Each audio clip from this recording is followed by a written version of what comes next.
እኛ በባህሪው ጫካ ማር ብቻ አይደለም የሚሸጠው እውቀት ነው የሚሸጠው። ለአባታችን ማጫ የተሰጠው ኦሬዲ ንብ ነው 300 ንብ ነው የሰጠው አባቱ ለአባቴ የሰጠው 300 ቀፎዎችን ሰጠው። ከዛ ሌላ መተዳደሪያ ሌላ የለውም። በቃ በማዞር ማለት ነው።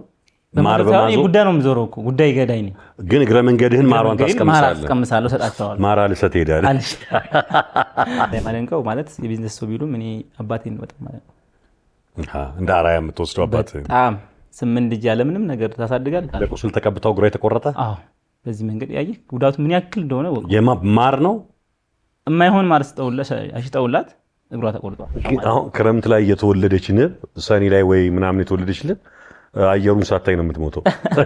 42 ቀን ከሆነ ክረምት እንኳን 2 ወር ነው ካልን በቃ ዓለሟን ሳታይ።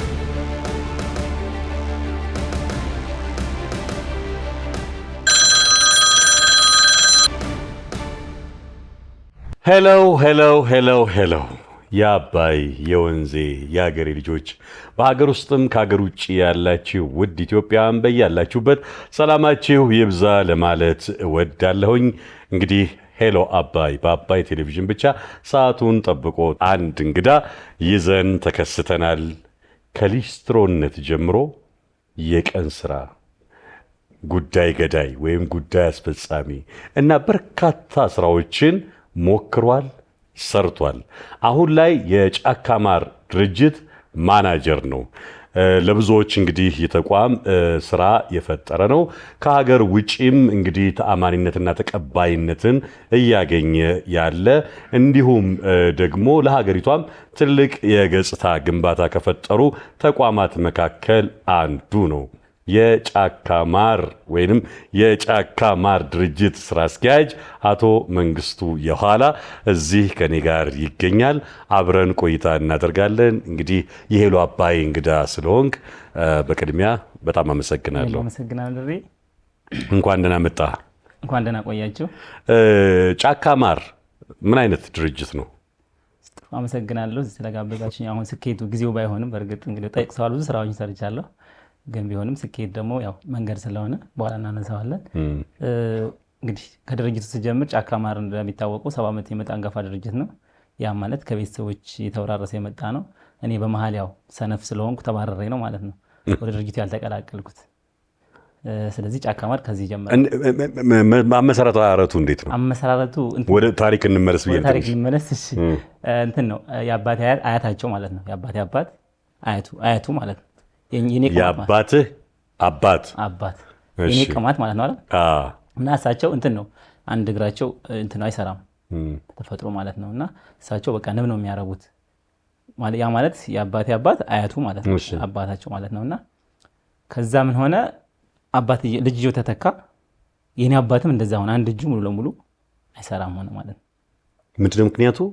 በዘር የሚመጣ ነው። ግን ዘር ሳይሆን የሆነች ትላለች እና ከወጋችክ እጅን አጠቃላይ ሽባ ታደርጋለች። እና አባታችን እንደዛ ነው። እጁ ማለት እንጀራ እንኳን አይቆርስም እጁ አጠቃላይ ማለት ነው። ስለዚህ ያለው አማራጭ እንደዚህ ነው የነሱ አመጣጣቸው። ዴታ ከንብ ውጭ ሌላ ማረስ አይችልም፣ መጎልጎል አይችልም። አንድ እጅ ብቻ ነው ያለውና ቢዝነሱም አዋጭ ነው ማለት ነው። ስትቀባበለው ሌላ አማራጮችን እንዳታይ የሚያደርግህ በቂ ነገር በሰዓቱ መስጠት ስለቻለ ሳይሆን ነው። ቢዝነስ አይሆንም። ማር በባህሪው ቢዝነስ የሚሆን ስራ አይደለም። ቢዝነስ አድርገህ ካሰብከው ያው ገንዘብ የትም ፍጩ ዱቄቱን አምጪ ነው የሚሆነውና ግን ቢዝነስ ሳይሆን ኑሮ ነው። ትወደዋለህ፣ ስራውን ትሰራዋለህ። አመጣጣችን ከዛ ነው የሚጀምረው። ከችግር ማለት ሌላ የላችሁ መፈናፈኛ ያለው። ስለዚህ ከቅድመ አያት ጀምሮ በመተካካት እናንተ ጋር የደረሰ ተቋም ነው ማለት ነው። እኛ ግን 70 ዓመት ስንል ምንድነው ለአባታችን ማጫ የተሰጠው ኦሬዲ ንብ ነው 300 ንብ ነው የሰጠው አባቱ ለአባቴ የሰጠው 300 ቀፎዎችን ሰጠው። ከዛ ሌላ መተዳደሪያ ሌላ የለውም። በቃ እሱን የተሰጠው አወረሱት። ከዛ ነው ድርጅቱ ጀመረ ብለን የምናስበው። ከዛ ኋላ ያለው ያው ይኖሩበት ነበር ነው እንደሚደረገው። እኛ ጋር ክረምት ችግር ማለት ገጠር ላይ ገበሬ ስትሆን ክረምት ትቸገራለህ። ምንም የፈለገ ቢኖርህም መቸገር አይቀርም። ያ ያልቃላ ከታህሳስ እስከ ምናምን ድረስ ይበላል፣ ይበፏ ይባላል። ከዛ ያለ አቃታለሁ በደንብ በጣም ጥሩ እሱና ከዛ ክረምት ደላላዎች በላቸው ነጋዴ አይደሉም። ደላላ ማለት ለምሳሌ የጤፍ ነጋዴ ከሆነ ማር ካለው ሰው ሄዶ ብር ይሰጠዋል ክረምት። ጥቅምት ላይ ግን ለማር ነጋዴዎች ይሸጥለታል ማለት ነው። ቀድሞ ቀብድ ይሰጣል። ቀድሞ ቀብድ ክረምት ላይ ስትቸገር፣ በዛ ላይ ደግሞ ዝቅተኛ ብር ነው የሚሰጥህ። በፈለገው ነው እንጂ አንተ ስለሚቸግርህ የሆነው ይሁን ብለህ ትቀበላለህ። ከዛ በልተሃል። ስለዚህ ጥቅምት ላይ ለማንም አትሸጥም፣ ለሱ ትሸጣለህ። እሱ ለነጋዴ ይሸጣል ማለት ነው። ያ ነጋዴ ደግሞ ከዛ ወደ ህብረተሰቡ ያደርሳል ማለት ነውና እኛ የምንፈልገውን ማርኬት አላገኘንም። እሱ ልሃለ ማለት ነው። እና ይህን ቁጭት እንዴት ነው ብማር፣ በእርግጥ እነሱም ትክክል ናቸው። ተማርና በቃ ቢያንስ ያዝ ነው። እኔ ደግሞ እሱን በሰዓት አላሰብኩትምና ስለዚህ እዚህ ጋር ስመጣ ትምህርቴን ነው ታርጌት እያደረግኩ የነበርኩት። ያው ትምህርቴን በአካውንቲንግ እንደምንም ብዬ ጨረስኩ። በዛ መሀል ያው እነሱ መደወል ጀምሬያለሁ ምናምን እንደዋወላለን፣ ግን ስራ ላይ አልነግራቸውም። ኦኬ የደረስክበትን አልነግራቸው። እውነትህን ነው። እኔ ማር የጀመርኩት እንኳን ማለት ማር እንዳለንና እንደዚህ መንቀሳቀስ እዚህ ሁኜ የተለያዩ ክልሎች ሄዳለሁ፣ ገበሬዎችን አወራለሁ። ማር አንድ ማር ብቻ እንዲሆን አልፈልግም። የተለያዩ አካባቢ ይሄ ችግር እኛ ጋር ያለው ችግር ሌላ ጋር እንደሚኖር ተረድቻለሁ። ሌላም ክልል ላይ ብትሄድ እንደዚህ ነው። ክረምት ላይ ይሰጠዋል ገንዘብ የሆነ ነገር ሊኖር እንደሚችል እሱን። ስለዚህ እንዴት አድርጌ ፊክስ ላድርግ ብዬ የተለያዩ ክልሎች ሄዳለሁ፣ አናገራለሁ ገበሬዎችን። ባለችኝ በሰራኋት ብር ገንዘብ ሰጥቻቸው ጥቅምት ላይ ሲሆን መጣና እዚህ ጋር ጉዳይ ገዳይ አይደለ ያለሁት። የሚጀምረው እኔ መሸጥ የሚለው ነገር በጉዳይ ገዳይነት ነው። የተለያዩ ቢሮዎች ስገባ እያናገርኩ እየቅመሱ እያልኩ ባለኝ ነገር ገንዘብ ሙሉ ለሙሉ እየሰጠው በዛ ጀመርኩ። ከዛ ታላቅ ወንድሜን ነው እንደዚህ ጀምሬያለሁ። ስለዚህ አብረን በማዞር ማለት ነው። ማር በማዞር ጉዳይ ነው የምዞረው እኮ ጉዳይ ገዳይ ነኝ። ግን እግረ መንገድህን ማሯን ታስቀምሳለህ። ማር አስቀምሳለሁ፣ ሰጣቸዋለሁ። ማር አልሰጥ ትሄዳለህ። ማር አልሰጥ ስለዚህ እንደዛ እያደረኩ ከዛ ስራው ጀመረ ማለት ነውና ወደ ስራው መጣ። በጣም ደስ ይላል። እንመለሳለን። ከኔ ብቻ ወይም ከአጋፋሪው ብቻ ሳይሆን ጥያቄ ከተመልካችም ወዳጅም ዘመድም ቤተሰብም ወይንም ደግሞ ስራውን የሚከታተል ሰው ሊሆን ይችላል። ጥያቄ ይኖራል። ጥያቄውን ትሰማና ትመልስላቸዋለህ። ስሜ አቤል ተፈራ ይባላል። ለመንግስቱ ያለኝ ጥያቄ የመጀመሪያው ጥያቄ አሁን ላይ ምርት በጣም በገበያ ላይ ተሰራጭቶ የሀገር ውስጥ ገበያ ላይ እየታወቀ እየመጣ ነው። በአዲስ አበባም እንዲሁም በክልል ከተሞች ላይ ጥሩ ደንበኞችን ማፍራት ችለሃል እና እንደ ጥያቄ ብትመልስ ደስ የሚለኝ እንዲሁም ተመልካቾችም እንዲያውቁት የምፈልገው ጫካ ማር ከሀገር ውስጥ አልፎ በውጭ ሀገር ልክ ቡናን፣ ሌሎችን ጥራጥሬ እህሎችም ሌሎችም ምርቶችም አገራችን ኢትዮጵያ ኤክስፖርት አድርጋ የውጭ ምንዛሪ እንደምታገኘው ማርንም ኤክስፖርት በማድረግ ውጭ ምንዛሪ ማግኘት እንደሚቻል አውቃለሁና ከዛ አንጻር ምንድነው ያንተ ስትራቴጂ? ያንተን ማር ፓኬጂንጉን ብራንዲንጉን አስፍቶ በውጭ ሀገር ገበያ ላይ ደግሞ ራሱን የቻለ ድርሻ እንዲኖረው እንዲታወቅ ለማድረግ ምንድነው የምታስበው የሚለውን ፕላንህን ብትነግረኝ። ሌላው ሁለተኛ ጥያቄ ያንተ ማር ጫካ ማር ከሌሎች ማር ለየት የሚያደርገው ምንድን ነው? አሁን ማሩን አውቃለሁኝ ከራስህም ከሌሎችም ደግሞ እንደዚሁ አምራች ከሆኑ ገበሬዎች በማር ምርት ላይ ያሉ ገበሬዎችም እንደምትጠቀም አውቃለሁኝ እና ያንን ምርት አንተ በምትቀበልበት ወይ ደግሞ በምታመርትበት ሰዓት ኳሊቲውን እንዴት ነው አሹር የምታደርገው? ማለት ጥራቱን ከሌላ ማር የሚለየው ምንድን ነው የሚለውን እንዴት ነው የምታውቀው? የራስህ የሆነ ላቦራቶሪ አለ ወይስ በባህላዊ ዘዴ ነው ወይስ ደግሞ ዘመናዊ ዘዴ ለመጠቀም ታስባለህ የሚለው ነገር ሁሌ ውስጤ ጥያቄ ይፈጥርብኛል። ምክንያቱም ጫካ ማር በጣም ቆንጆ ማር ነው። እኔ የምጠቀመዋለሁ፣ ለረጅም ጊዜም ሲጠቀመው ነበር።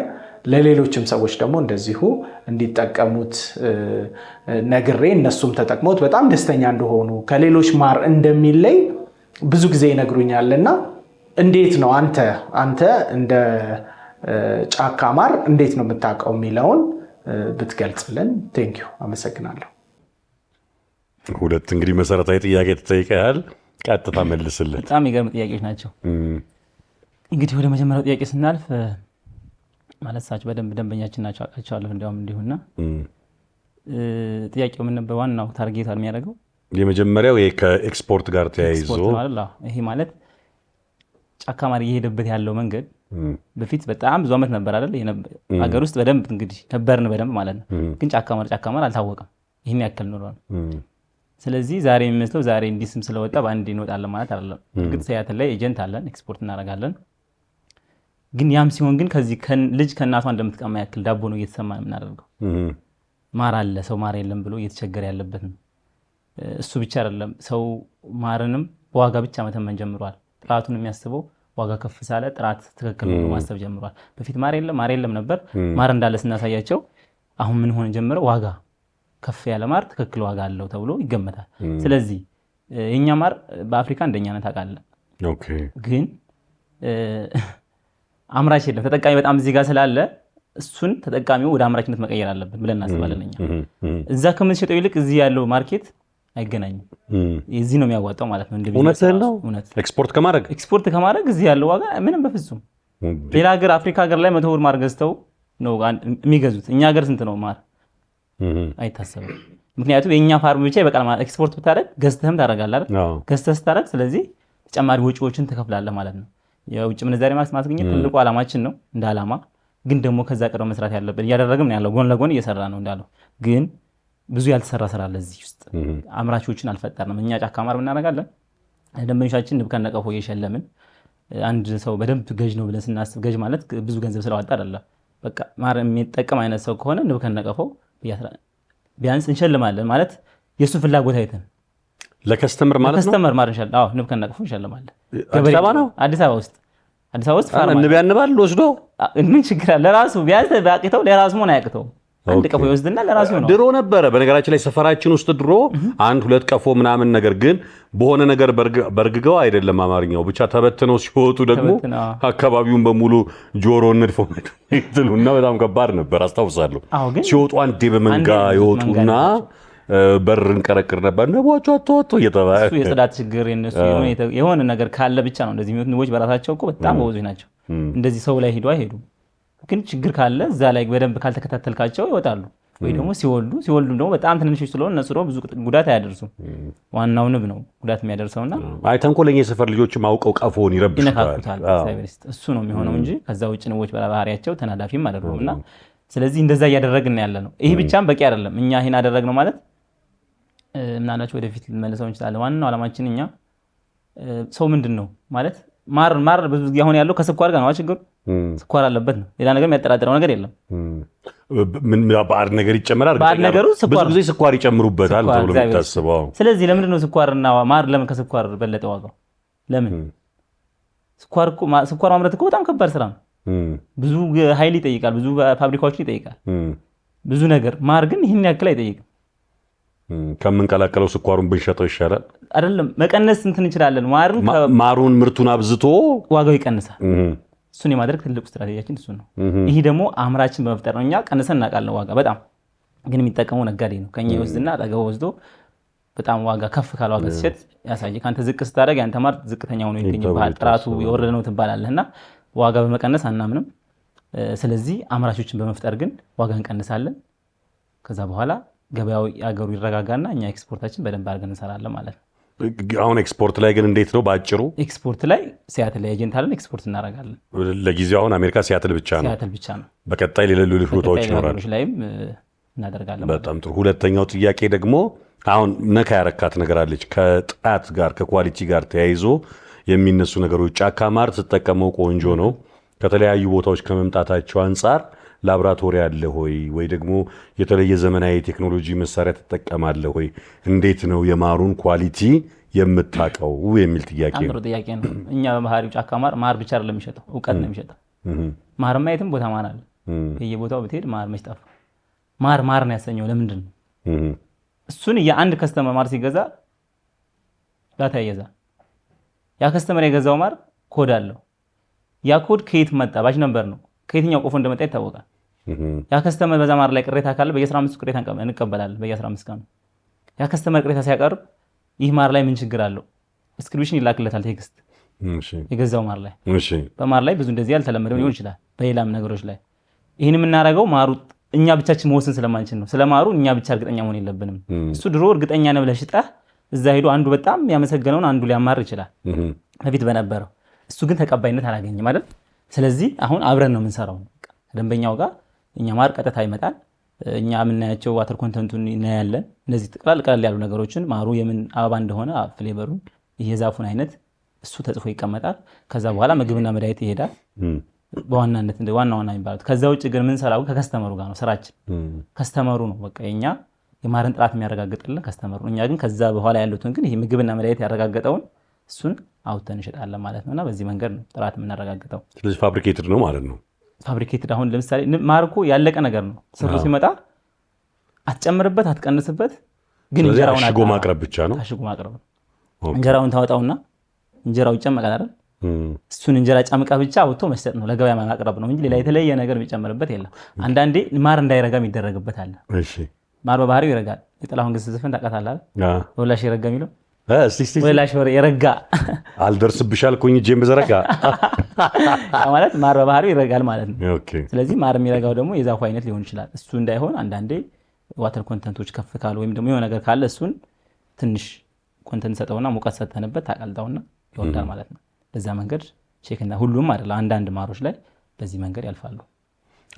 ግን የለውም ግን ማር እንደ ፋብሪካ ማለት ነው ጀስት ኳሊቲ የሚያረጋግጥ ምናምን ማሽን የለው አለው እንጂ ምግብና መድኃኒት ይህን እኮ ነው የሚሰራለን። ዋተር ኮንተንቱ ስንት ነው? 17 እስከ 20% መሆን አለበት አንድ ማር ነው ለማለት። ከዛ በላይ ከሆነ ያቀራል ወደ ላይ ወይም ደግሞ ቶሎ የመርጋት ባህሪ ያመጣል። ውሃ መጠኑ ያ ማለት ያልበሰለ ማለት ነው። ያንን እየመረመረ ይሰጣችኋል? እየመረመረ ይሰጠናል እሱን። ኦኬ። ስለዚህ ይህ ማር ከተቆረጠ በኋላ ምን ማለት አይደል ማለት ውድቅ የሚሆን ነገር የለም።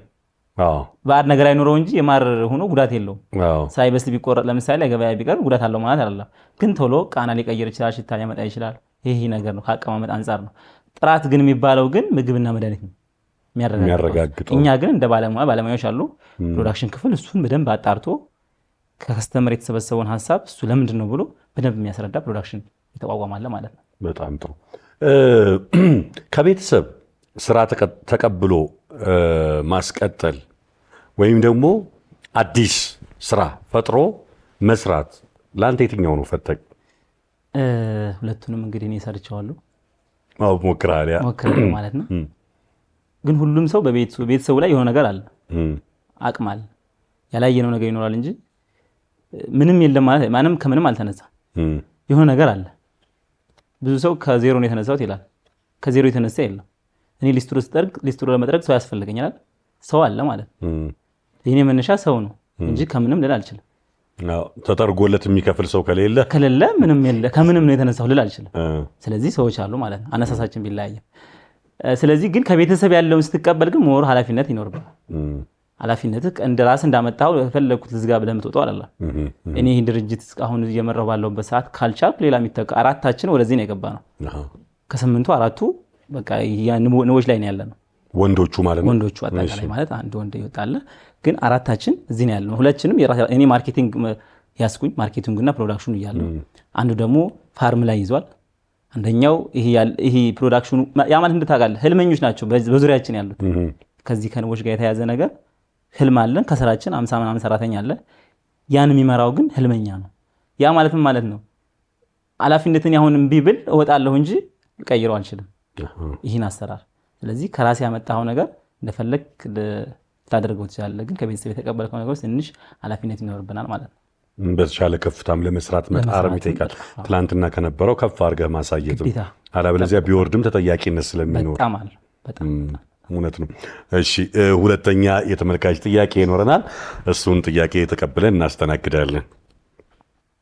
ወደ መጀመሪያ ጥያቄ ይለፍና ስለ ድርጅትህ ትንሽ ገለጻ ብታደርግልን። ከዚህ ቀደም ከአፍሪካ ህብረት ጋር ተያይዞ አንዳንድ ጉዳዮች ሲነሳ ነበርና እስኪ እሱንም አጋጣሚ አስታውሰን ስለ ታማኝነት የተወሰነ ነገር ብትለኝ። በመጨረሻ በንግድ ዓለም ውጣ ወረዶች ይኖራሉና ከዚህ በኋላ ለሚመጡ ነጋዴዎች ምን መልእክትን ታስተላልፋለህ? የገጠመ ገጠመኝም ካለ እባክህን። የሬዲዮ ቶን ያላት ነች ድምጿ። አይገርም ነች ግን አረባከ አይገርም። ኢትዮጵያ ነው የምትሰራው። ልክ ነው አቀራረቧ። እንደዚህ ማርካለ እንደዚህ አድርገህ እና ትረካለው ድምጿ ውስጥ የጋዜጠኝነት ቃናም አለው። እኛ ጋር በፊት እንትን ነበረች፣ ሚዲያ ቲም ነበረች። አሁን አይኔን ብጨፍናው ሬዲዮ እየሰማው ነበር የሚመስለኝ። በጣም ጎበዝ ነች እና አሁን ታይዳ ነው። እሺ፣ በጣም ጥያቄዋ ስለ ድርጅቱ ትንሽ አንስተናል መጀመሪያ። ወደ ሁለተኛው ነው የምንሄደው አይደል? ወደ አፍሪካ ስለ ትምህርት ሁኔታ ጠይቀሃለች። ስለ አፍሪካውም ስለ አፍሪካ መሰለኝ ስለዛ ጉዳይ የተነሳውን እሱም ማለት ያው ከእምነት ጋር አያይዘን ማለት ነው። እኛ አጠቃላይ ጫካ ማለት ሸጠው እምነት ነው ሲጀምር፣ ስራችን እምነት ነው፣ ከእምነት ጋር የተያያዘ ነው። የምትሸጠው 70 ዓመት ሲመጣ እምነት እየሸጥክ ነው። ስለዚህ ዛሬ የአፍሪካ ህብረቱን ለማስታወስ ያክል ያ ደንበኛችን $5300 ወደኛ ሲያስገባ ለኛ ትልቅ ነገር አይደለም። በጣም $5300 ነው፣ ወደ $700,000 ማለት ነው ወደኛ በጊዜው። እሳቸው ግን ትልቅ ነገር ሆኖ ነው ሚዲያ ይዞ የመጡት። ለኛ ጫካ ማር አይደለም፣ ለኢትዮጵያውያን ግን ይሄ ተራ ነገር ነው። ማንም ቤት ስትሄድ ምንድነው ግን በደንብ አብራራው። ምን ተፈጥሮ ነው? ነገሩ ቀላል ስለሆነ ወደ ገደለው ላይ ገባና ነጥቡን አላገኘሁትም። ጥሩ ሰምተውናል ብዬ ነው ሚዲያ ሲዘዋወር ስለነበረ አልሰማሁም። ሁለተኛ ደግሞ ተመልካቾቻችን ያልሰሙ ሊኖሩ ስለሚችሉ ሙሉ መረጃውን እናቀብላቸው። በጣም ጥሩ። ምንድነው የተፈጠረው? በሰዓቱ የአፍሪካ ህብረት ነበር። እሺ። እና በዛ ሰዓት አናቃቸውም። እሳቸው ግን መተው ለተሰብሳቢዎች ማር ሊገዙ ነው የመጡት። እንግዳ ናቸውና እዚህ የእሳቸው ሂሳብ 5300 ብር ነው በኢትዮጵያ። የተለያዩ ማሮችን መረጡ። 5300? አዎ፣ የተለያዩ ማሮችን መርጠው 5300 ብር መጣ። እሳቸው ግን ከዶላር አካውንታቸው ላይ ትራንስፈር አደረጉ ሳስተው ማለት ነው። እሺ። ያ ማለት ዶላሩ ወደኛ ሲገባ ወዲያውኑ የተመነዘረው 700 ምናምን ሺህ ብር ሆነ። እኔ ጋር ነው የገባው ማለት ነው ያኔና ወዲያው እሳቸው ዳታ እንይዛለን። እሳቸው ጥቂቶች ናቸው፣ ምንም ዳታ የለነበረንም። ግን ለማፈላለግ አጣናቸው በዛ ሰዓት። በመሀል ግን አግኝተናቸው መጡ። እሺ። ሲመጡ እሳቸው ተአምር ነው የሆነባቸው። ተአምር ማለት ነው ብራቸውን ለመመለስ ማለት ነው። አዎ፣ ያደረግነው የሄድንበት መንገድ ነው። ግን ማንም ሰው ግን ይህን ሊበላ እንደማይችል ግን ይታወቃል። ኦኬ። እኔ ኢትዮጵያውያን ብዙ ክልሎች ዙሪያ ያለው ቤት ውስጥ የተቀመጠ እርጎ ካለ ለአንተ ነው የሚሰጥ። ማንም ያላየውን በቃ እንግዳ ሲመጣ ለዛ እንግዳ ነው የሚሰጥ። ይሄን ደግሞ ቃረስተህ ሄዳ አይደለምና ማለት ነው ያላየውን እንኳን ያሳየዋል። ይህ ግን የራሱ የሆነ ሀቅ ነው። ጫካ ማር ደግሞ እንደ ጫካ ማር እምነት ነው የሚሸጠው እንዳልኩ። እኔ ያስኩት እዛ ጋር የተቀበልኩት ትልቅ እምነት አለና ያንን ብር መለስንላቸው። ያኔ በቃላት መነጋገሪያ ሆነ። ግን መነጋገሪያ የሚሆን ነገር ግን አይደለም ፍጹም። ይሄ መታመን ህይወት መሰረት ነው። የምን ሀገር ዜጋ ናቸው? ሲሸልስ ናቸው። ግን የሚገርማውን ስርዓት ስር ፈጥረው በጣም ትልቅ ነገር ላይ ደርሰናል። እምነት ያልከው ቅድማ ስትጀምር እምነት ያልከው ሲብራራ ይሄ ነው። ስለዚህ እምነትህን ነው የምትሸጠው። በጣም ትልቅ ነገር ነው።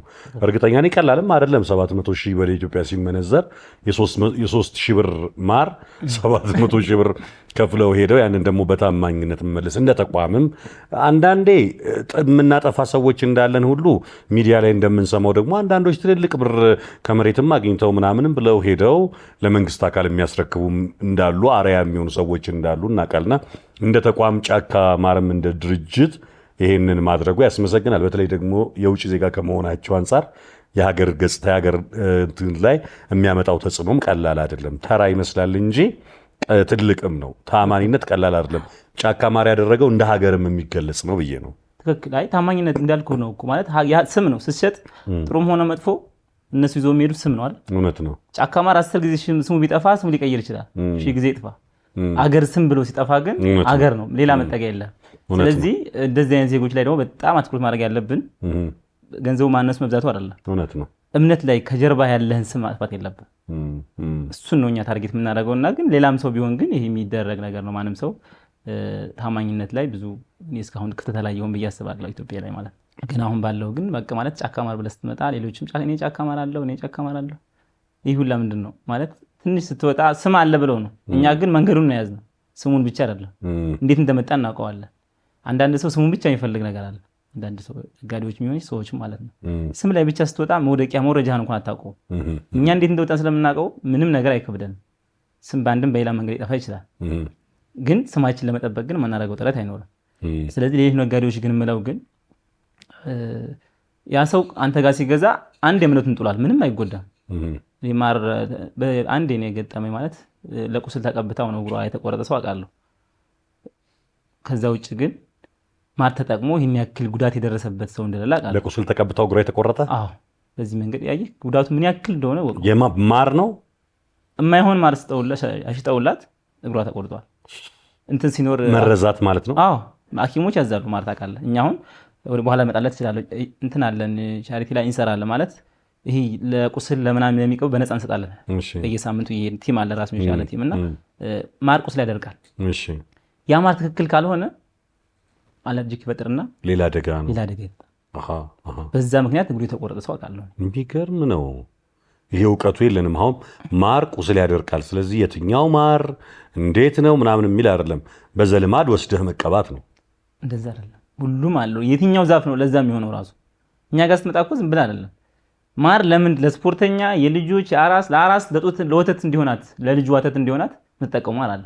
የልጆች ማር ምን ነው ልጆች በህፃናታቸው ብዙ ጊዜ ማራን ወድ የሚሉት በህፃናታቸው መረር የሚሉ ማሮች ስለሚጠቀሙ የግራዋ ማር የቡና ማር ስለሚጠቀሙ ከፍ ሲሉ በዛው ማር ጣልተው ይቀራሉ። ስለዚህ ለነሱ የሚሆን ማሮች ለየት ያሉ አበባ ያላቸው የመንጠሴ ማሮች የጋባ የምንላቸው እነዚህ ናቸው ለልጆች የሚመከሩ። መንጠሴ ይባላል። መንጠሴ ቅጠል ምንድን ነው? መንጠሴ ያለች ክረምት ላይ አበባ የምታወጣና መንጠሴ አታውቃታለህ? ባያታውቃታለህ ስሟን ያልያዝኳት መንጠሴ እና በዛ መንገድ ነው የምናስረዳው። ስለዚህ ይህም ደግሞ ለቁስል ሲሆን ለስክራፕ የሚባል አለ ፊት ሁሉም ነገር እንዳልኩ እውቀት ነው የሚሸጠው ያልኩ ዝም ብዬ አይደለም። እዛ ጋር ነገር በደንብ ሴልሱ ነው አስረድቶ ይሄ ጥቅም አለ የተቀመጠ ነገር አለ እዛ ላይ ያነባሉ። ከዛ ውጭ ያሆነ ደግሞ ሴልሱ በደንብ ስለዚህ ጉዳይ አብራርቶ ይናገራል ማለት ነው። እና ይህ ማር እግሯ የተቆረጠ ሰው በዛ ሰው አውቃለሁ። እነዚህ ሰዎች ግን እንዲያው ከዚህ ውጭ ያለ እንኳን ካሁን ነገር ከዛ ውጭ ላተለየ ጉዳት አይኖረውም። ስኳር በሌላ ነገር ስለምንጠቀመው ኦልሬዲ እኔ አንተን ስገዛ አምኜህ ነው እምነቴን አንተ ጋር ጥያለሁ። አንተ ምንም የማድረግ ስልጣን አለ ብትገለኝም ማለት በምንም ነገር ግደለኝ ማለት ነው ትችላለህ። አይስ ኃላፊነት ነው የሰጠሁብህ። ሰው ማንም ይጎዳው ሻጩ። በዛ ነው ቅድም ገንዘብ አይደለም እዚህ ቤት ስትገባ ማር ላይ ስትገባ ገንዘብ ካሰብክ ከየትም ፈጭተህ አምጣ ነው ይሸጥልኝ ነው። መሸጥ ደግሞ ሌላ ነገር ብሸጥ ይችላል። ገንዘብ አስበህ ከገዛ ሰው እየገደልክ ነው ገንዘብ የምታገኝ። በባህሪው ገንዘብ አለ የሚባልበት ቦታ አይደለም የምትኖረው። ህልምና ህልም ያላቸው ማን ነው? ገበሬው ህልም አለው እናንተ ጋር እንዲደርስ ከስተመሩ ጋር እንዲደርስ። ይህ ከስተመር ደግሞ ንጹህ ማር ነው ይፈልጋል። ስለዚህ መሀል ላይ ህልመኛ ያስፈልጋል ማለት ነው፣ ሁለቱንም ያገናኝ። እውነት ነው። ስለዚህ ነጋዴ መሆን ያለበት እንደዚህ ነው። አሉ በጣም ጨዋ ነጋዴዎች በእውነት የሚሰራ በሚገባ ይገርምሃል። ማር የለም ብለን አጥፍተን እንጂ በእውነት የሚሰራ በጣም አለ። በጣም ድንቅ ነው። በጣም በሚገርም ሁኔታ እና እንደዚህ አይነት ሰዎችን እንዴት ማግኘት እንችላለን? እነሱን ማግኘት በጣም ከባድ ነው። ሰው አንዴ ላይ ጭንቅላት ስለተመረ አይደለም እዚህ ክፍለ ሀገር ማር የለም መባል ተጀምሮ አምጣልኝ ማር ስትለው ካመጣ በኋላ ወይ አራን የማይሆን ማር ነው ያመጣ። ለምንድን ነው? ስለ ማር አላወቅንም ማለት ነው። ረስተነዋል። በቃ አባቴ የነበረው አያቴ የነበራቸው ምናምን ነው እንጂ ሁላችንም ወደ ኋላ ባክግራውንዳችን ብንሄድ ወይ አንድ ወይ ሁለት የገጠር ልጆች እናል ግብርና ላይ የሌለ ነገር የለም ሁሉም። ግን እኔ አሁን ከፈለኩ አንድ ቀፎ እዛ ቁጭ ባረክ ዝም ብዬ የሆነ ገጠር ላይ ወስጄ በጣም ትንሽ ብር ነው የሚሆነው።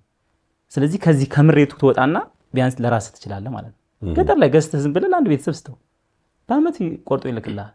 እንደዚህ ከመማራርም እንድናለን ማለት ነውና ስለዚህ ነጋዴዎችም አውቃለሁ በጣም ጎበዝ ነጋዴዎች በጣም እኛም ስራ ላይ በርግጥ ተባብረህ የምትሰራው ነው። አንዳንዴ እንትን አያስፈልግም፣ ተንኮል መቀኝነት ንቦች አይፈልጉም። አባታችን ቁጭ አድርጎ ተንኮለኛቱን ሰው አንተ ጋር የፈለገውን ነገር ይስራ፣ እናንተ ግን ምንም ሰው ላይ ሸርም እንዳታስቡ። ንቦቹ ስለሚሄዱ ነው። እኔ ማርኬቲንግ ላይ ስለሆንኩ ወይም ፕሮዳክሽን ላይ ችግር የለም ሊሆን ይችላል ብለህ ብታስበው የኔ ተንኮል ሌሎች ላይ እዛ ላይ ተጽዕኖ ይፈጥራል ማለት ነው። የሚገርም ነው። ስለዚህ ተንኮል፣ ሸርነት፣ ይሄ መቀኝነት በቃ እንደዚህ አይነት ነገሮች ንቦች ላይ ህግ ነው። ኦኬ በቃ ይሄዳሉ ንቦች ማርባት አትችልም። ማሯን ማሰጠ ጥላት ትሄዳለች። በቃ ትሄዳለች። በጣም ይገርማል።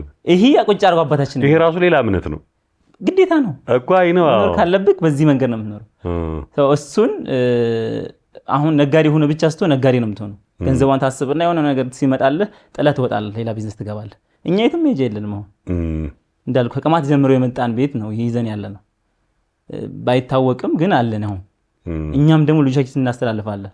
ስለዚህ እምነታችን ነው ማስተላለፍ የምንፈልገው። የሚገርም ነው። ሌላ ሰው ግን በመሀል እንደ አንዳንዶች እየመጡ ገንዘቧን ብቻ ያስቡና ምንም አይባይሉ በቃ ጣል አድርገው ጥለው ይሄዳሉ።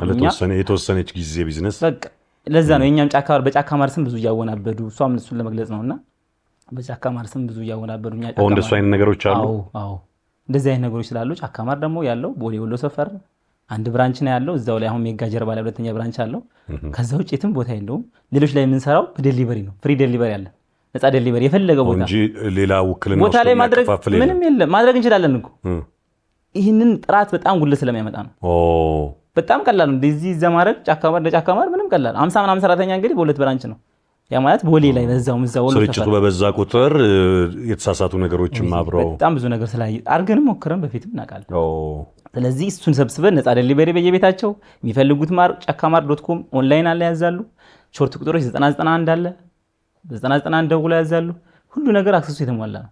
መጥቼ ልይ የሚል ፈለገው ሰዓት እስከ ሌሊት 5 ሰዓት ክፍት ነው። ከጠዋት 12 ሰዓት ነገር ነው። በጣም አሪፍ ሐሳብ ነው። ይህ ሁሉ ነገር ያደረግነው ለዛ ነው፣ እንደዚህ መወናበድ እንዳይኖር ነው። አሁን ከክፍለ ሀገር ብዙ ጊዜ በባሊ በምናምን ያደርጉና ማር አለ ምናምን ላይ ከቅቤ ያለ ሱፋ ማር አለ ብለው ይመጣሉ። ፀሐይ ይመታዋል ምናምን፣ ቅዝቃዜውም አየሩም ኢቭን አቧራውም በጣም ጥሩ ባልሆነ ሲቹዌሽን ውስጥ እንዳልከው ደግሞ የኳሊቲም ችግር አለ ወይ ደግሞ ገበሬው በየዋህነት ከዛ ጀምሮ እዚህ እስኪያመጣው ድረስ የማሩ ኳሊቲም ይወርዳል ምናምንና ይሄንን ጠብቆ ኳሊቲውን ጠብቆ በጣም ዘመናዊ በሆነ መልኩ ይሄንን ተደራሽ ለማድረግ እየተሰራበት ያለው ነገር በራሱ ይደንቃል። የሚገርምህ አንድ ነገር ሰውስኪ ማርን የምትጀምረው መሸጥ የምትጀምረው ከቀፎ ነው። ከቀፎ ጀምረህ ካላየው ካልተከታተልከው እዚህማ በቃ አለቀኩ። 2-3 ላይ ከደረሰ መገለባበጥ ጥራቱ አይደለም። ከአንድ ዕቃ ወደ አንድ ዕቃ ስትገለብጥ በራሱ የለም ያማር ተበላሽቷል ማለት ነው። ምንም ላያደርጉበት ይችላሉ። ግን ኳሊቲው የሚጀምረው በቃ ቀፎ ላይ ነው። ከዛ ጀምረ ካላመጣ አሁን እኛ እንደዚህ የሚያዞሩት ምናምን ቀፎ ከሰጠን በኋላ እነሱን የምናገናኛቸው እንዲቆርጡላቸው ስራን እየፈጠርን ነው። አሁን ያንዱን ስራ ስንሰራ ያንዱን እየገደልን አይደለም፣ ስራ ትስስሩን እንፈጥራለን። ቆራጭ ይፈልጋል፣ ተንከባካቢ ይፈልጋል። ንብ ዝም ብሎ ብቻውን ቁጭ የሚል አይደለም። ስለዚህ ቆራጮችን እንደዚህ የሚያዞሩ የነበሩ ልጆችን አንዳንዶች እየሰበሰብን በዚህ መንገድ ማር እንዲቆርጡላቸው በደንብ እንዲንከባከቡላቸው እነሱም የራሳቸውን ቀፎ አምጥተው ቦታ ያላቸው ላይ ያገናኘን በዛ መንገድ ነው ስራውን ያስኬድን እንጂ አንዱን እንጀራ አንገልም ማለት ነውና ግሩም ነው። ስለዚህ በዚህ መንገድ ነው ተሳታፊ ናቸው ሌሎቹም በዚህ ውስጥ ለማለት እኛ ብቻ እንብላ አይባልም። እኛ ስለምን እነዛ እኮ አሁን ገንዘብ አግኝተው ይወጣሉ ማለት ነው። እውነት ነው። እኛ ግን እዛው ደግሞ ሌላ ይተካሉ። እውነት ነው። ወጣትነትና ስኬት እንዴት ታየዋለህና ስኬት በራሱ በእድሜ ክልል የሚገለጥ ነው ወይስ በየትኛውም ደረጃ ላይ ወይ ሁኔታ ላይ ሊታይ የሚችል ነው? በአንተ እይታ ስኬት ከሚለው የትኛውን ጀምር? ወጣትነት ከስኬቱን ጀምር እስቲ። ጥሩ ማለት ስኬትና ወጣትነት እነሱን ባላንስ አድርጎ መሄድ እንዴት ነው ከሚለው ነው። ጥሩ እኔ በራሴ አሁን ማለት ስኬት ለሚለው ስኬታማ ነው ወይ የምወደውን ስራ ስለምሰራ ስኬት ነው ለኔ። ስራውን ስለምወደው በጣም ነው የምወደው። እንደምሰራው ቆጥሬው አላውቅም። አንድ ቀን ስራ እየሰራው ነው ብዬ አላስብም። የተዝናናው ነው የምኖረው። ግን ስኬት ደግሞ መንገድ ነው። እኔ ከሊስትሮ ወደ ከፍ ስል ወደ ሙያተኛ ሲሆን ስኬት ነው።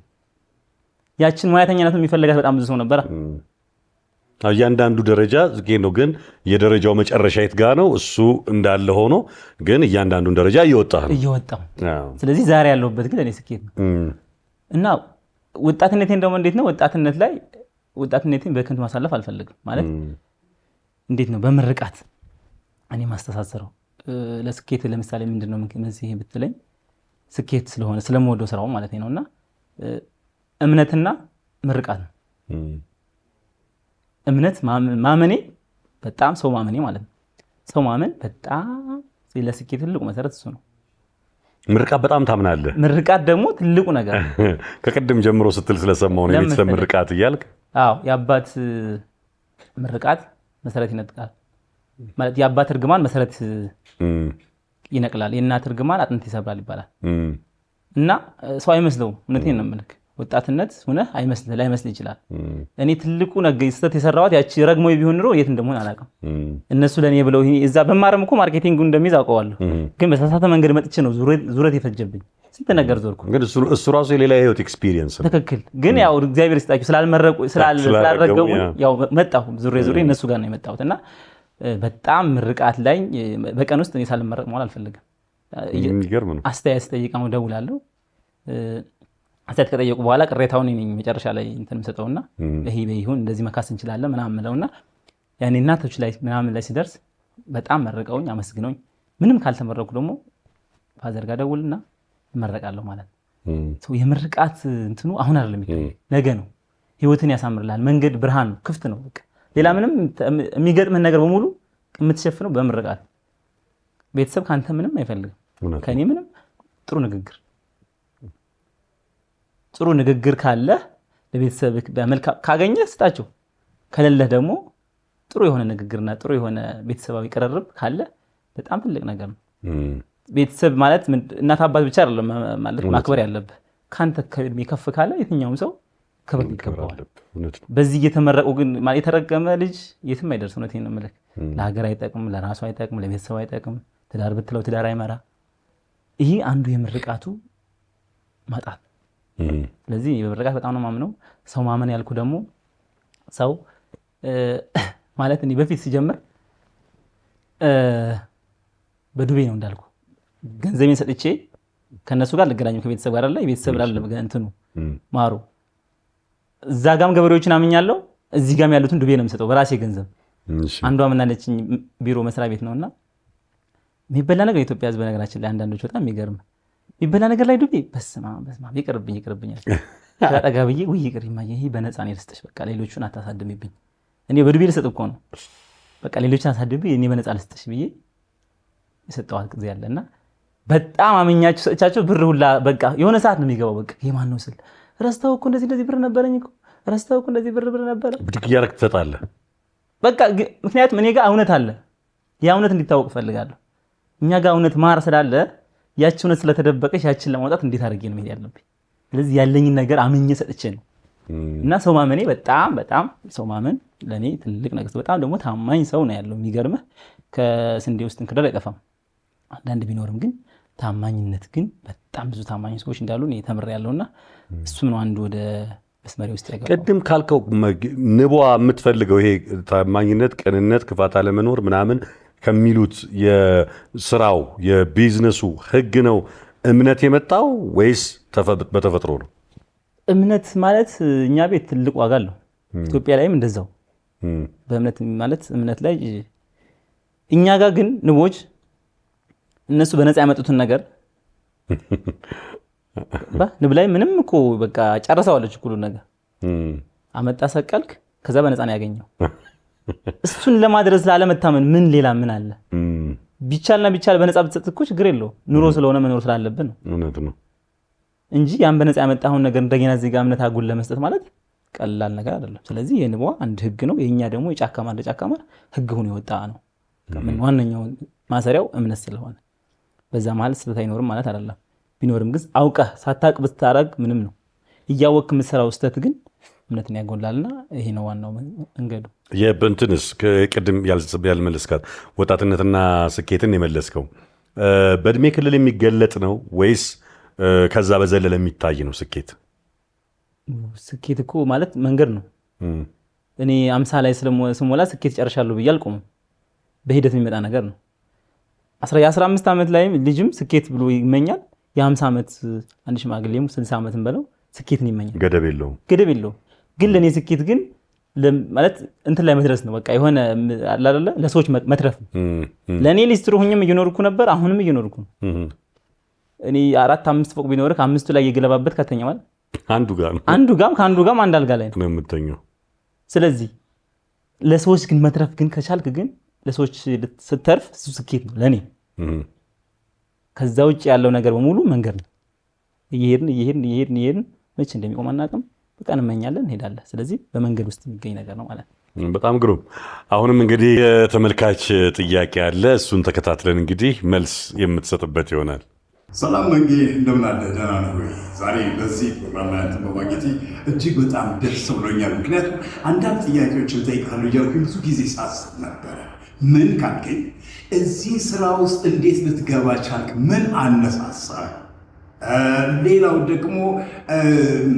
በዚህ ስራ ውስጥ ያገኘው ጥሩ ነገር ምንድን ናቸው እስቲ ስለ ድርጅትህም ደግሞ አነስ አድርገህ ብትገልጽልኝ ደስ ይለኛል አንተ መቼም እንደምመለከትህ እጅግ በጣም ምርጥ የሆኑ ማሮች ነው የምታቀርበው የተለያዩ አይነት ከ11 አይነት በላይ ነው እና ይሄ ደግሞ ታማኝነትን ይጠይቃል አንዳንድ ማሮች ላይ ችግር ስላየኝ ነው እና አንተ ታማኝነትን መንጌ እንዴት አድርገህ ትገልጸዋለህ እስቲ ይሄንን ነገር ግለጽልኝ አሁን ደግሞ ባለህበት ቦታ ላይ ስኬታማ ነኝ ብለህ ታስባለህ ይሄንን ካሰብክ ደግሞ ስኬት ለአንተ ምንድን ነው ይሄንንም ነገር ጨምረህ እንድትነግረኝ ነው ሌላው በቢዝነሱ ዓለም ውስጥ የምታደንቀው ሰው ካለ ብትነግረኝ እንግዲህ ጥያቄዎችን ሰብሰብ አድርጌ አንዴ ነው ዛሬ ልጠይቅ በወርችብኝ የተዘጋጀሁት እና ሳትሰለች እንድትመልስልኝ ነው አንተስ ራስህ እንደው በስኬት ማማ ላይ ደርሻለሁ ብለህ ታስባለህ እና እንዴት ነው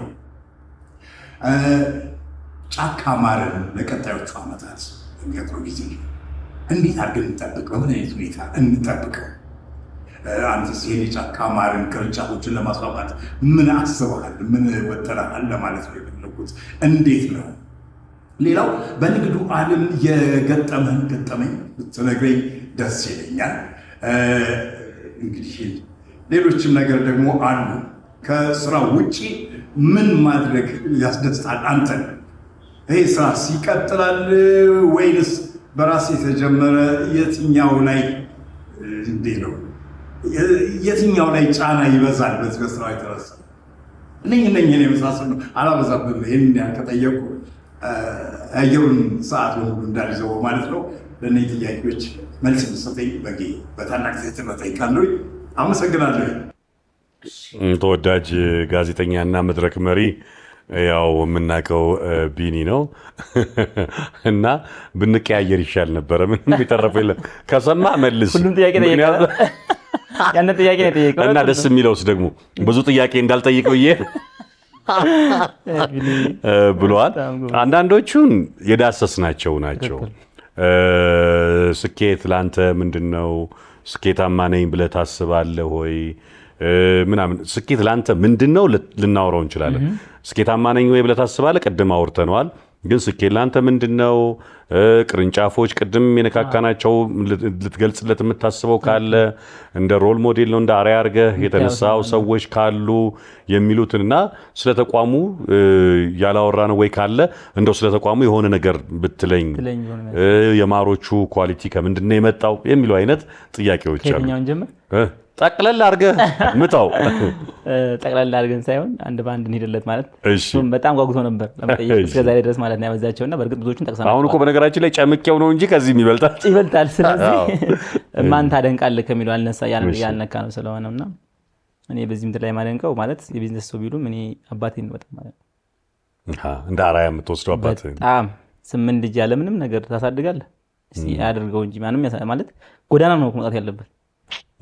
ጎዳና መውጣት ሲችል ግን ልጆቹን ቀጥ አድርጎ ያሳደገው ያ ማለት የሱ ታማኝነት ለንቦች ስለተገዛ ነው እንጂ ከዛ መስመር ቢወጣ ኖሮ እኛም ጎዳና ነን ማለት ነው። ማንም እዚህ እኔ እንደምታየኝ አታየኝም ነበርና ሁሉም ለኔ አባቴ ነው። ሁሌም ማንኛውም አባት ማለት የሁሉም ህይወት ኑሮ ሊሆን ይችላል። ግን እኔ ግን ትልቁ በህይወቴ መሰረት የጣለልኝ አባቴ ነውና አባቴ ሺህ ዓመት ኑሮልኝ አመሰግናለሁ። በሌላ ደግሞ እንደዚህ በእኔ መንገድ ከተባለ ደግሞ ስኬታማ ናቸው ብዬ ማስበው እኔ የነገ ህልሜ ስለሆነ እንግዲህ እነ ዶክተር ቢኒያም የመሰሉ ወርቆች ለኔ ህልሜ እሱም ስለሆነ ነው ማለት ነውና ወደፊት መጨረሻ እግዚአብሔር ቢፈቅድና ቢሆን ወደዚህ አይነት መንገድ ነው ልገባ የምችለውና እነሱ ለኔ ትልቅ ሞዴል ናቸው። ከዛ ውጭ ሁሉም የትኛውም ሰው ባለበት ስኬታማ ነው እንዳልኩ ሞዴል ሊሆን የሚችል ነው። ለኔ ባይሆንም ለታች ላለው ለሱ አርአያ ስለሚሆን እኔ ከላይ ያሉትን ባይ በዛ መንገድ ለኔ እነዚህ ሁለቱ ሞዴል ናቸው ማለት ነው።